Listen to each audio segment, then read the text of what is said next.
Pimpin' on Polk, Saga 2, The Gospel of Blood and Hustle. Chapter 1, The Bible's Voice. The night pressed heavy against Polk Street, thick with rain clouds that refused to break.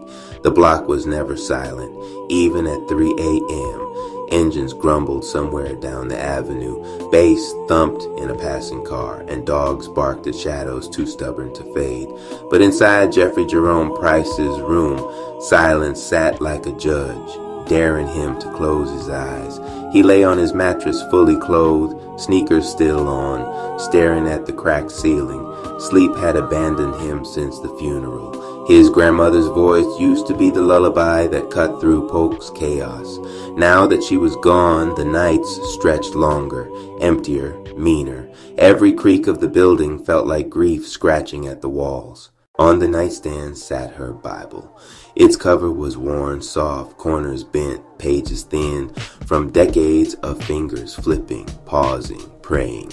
He had carried it back from the service like it was the only thing left of her, clutching it tighter than he'd ever held anything in his life.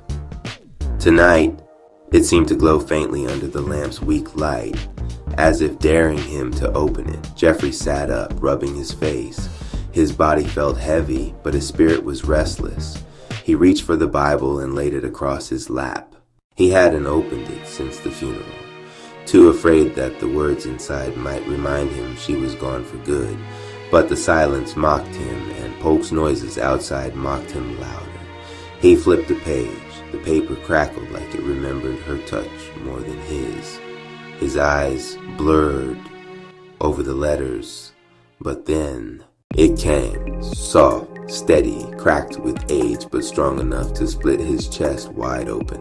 His grandmother's voice, not memory, not imagination. Her. Jeffrey, baby, you ain't alone. I told you this book was more than paper. You hear me? You hear me now? He froze, his breath caught sharp in his throat. His hands trembled against the page. The room seemed to bend, sounds from the street fading until there was nothing but her whisper. I see you, baby.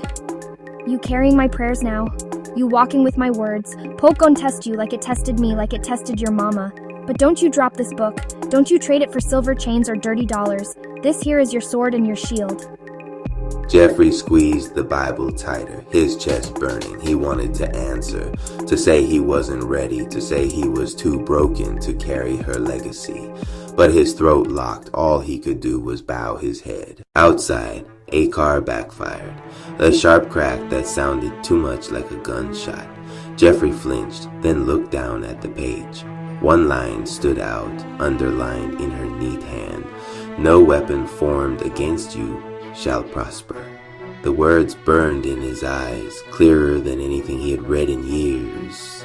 The whisper returned one last time before the room went still again.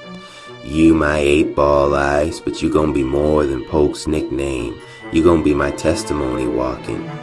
Jeffrey sat in the dim room, Bible pressed to his chest, shaking with a fear that somehow felt like strength. He didn't know what tomorrow held, but he knew the fight had already begun, and for the first time since the funeral, he didn't feel entirely alone.